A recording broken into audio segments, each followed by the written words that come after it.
धरती पर ये खरपतवार क्यों उगते हैं? इन खरपतवारों के उगने के पीछे का उद्देश्य क्या होता है?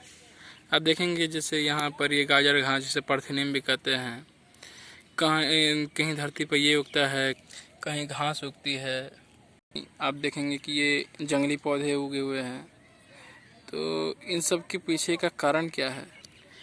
जिस तरह शरीर में रोग बढ़ने पर शरीर में आरबीसी की संख्या बढ़ती है, इम्यून सिस्टम वो मजबूत करने के लिए बहुत सारे प्रयत्न करती है।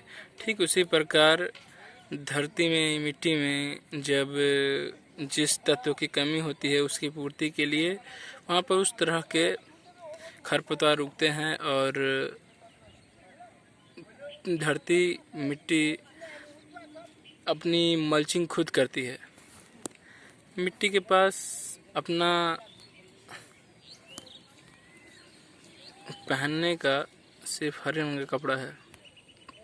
क्या मिट्टी को पूरा नंगा करके ही खेती की जा सकती है? क्या खरपतवार उनको नष्ट करके ही खेती की जा सकती है? ऐसा तो मैं नहीं मानता। आप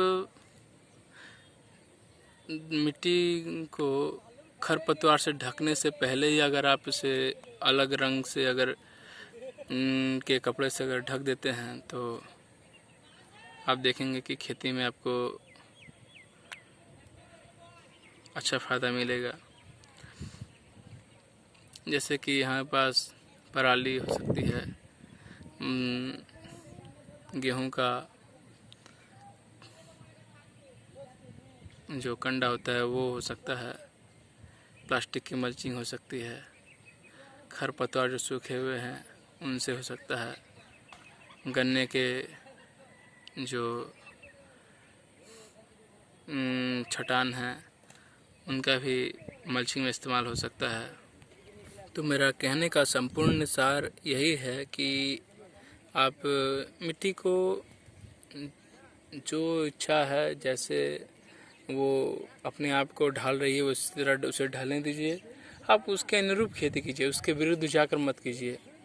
आपकी अगर ज़मीन में बहुत ज़्यादा खरपतवार उगे हुए हैं तो उन्हें छांट कर उसी मिट्टी पर रहने दें, जिससे कि वहाँ पर नमी बनी रहेगी।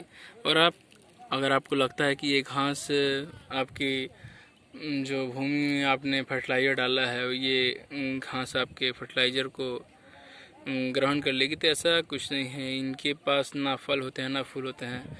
फल फूल होने के लिए ये जो पोषक तत्व हैं उसे ग्रहण करते हैं। जब इनके पास कुछ है ही नहीं तो ये नाम मात्र के ही जो तत्व हैं वो लेते हैं। तो इस प्रकार आप ज़्यादा बड़े बड़े खरपतवार होने वाले क्षेत्र में लता वाली सब्जियों का खेती करें। घास वाले मैदान में आप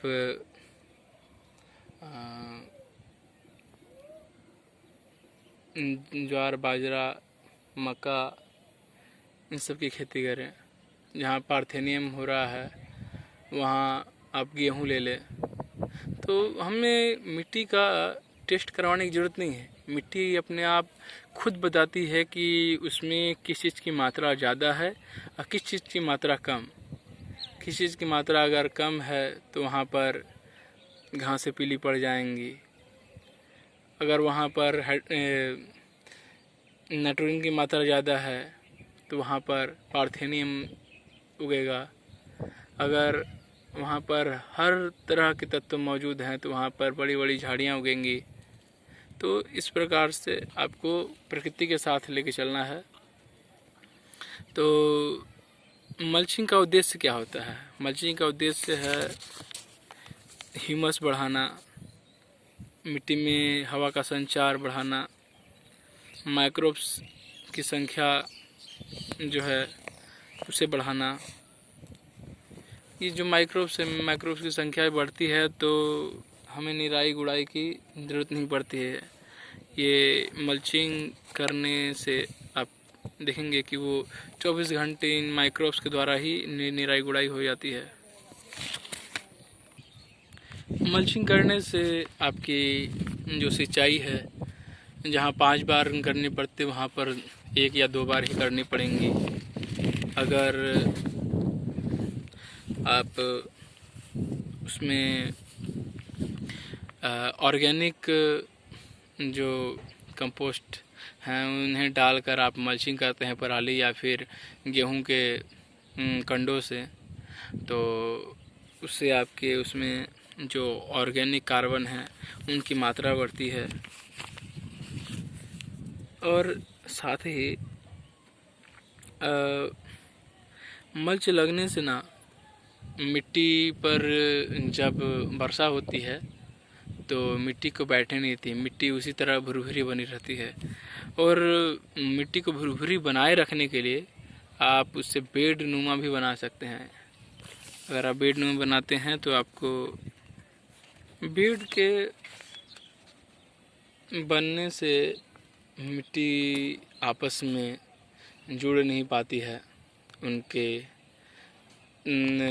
दोनों तरफ, बेड के दोनों तरफ जब नाला जैसा बना दिया जाता है जिससे कि उनमें भुरभुरापन बना रहे और साथ ही वो आने जाने के रास्ते के रूप में और उससे सिंचाई के लिए भी आप इस्तेमाल कर सकते हैं। साथ ही आप उस बेड पर ड्रिप इरिगेशन करते हुए भी खेती कर सकते हैं।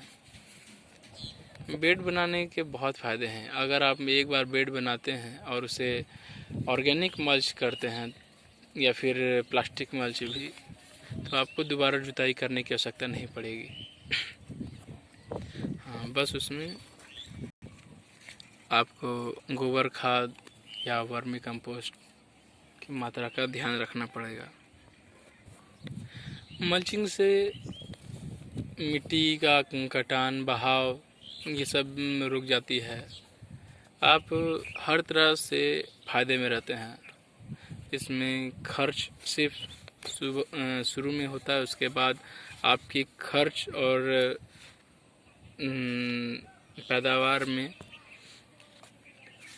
बहुत ज़्यादा का अंतर आ जाएगा। आप देखेंगे कि खर्च कम होता जा रहा है और उत्पादन बढ़ती जा रही है। कुल मिलाकर मैं यही कहना चाहूँगा कि आप मल्चिंग कीजिए और जितना हो सके, जब धरती खुद को ढकना चाह रही है तो आप भी उसके अनुसार चलते हुए उसे पहले से ही ढक दें कि मिट्टी को खुद खरपतवार उगाकर अपने आप को ढकना ना पड़े। धन्यवाद।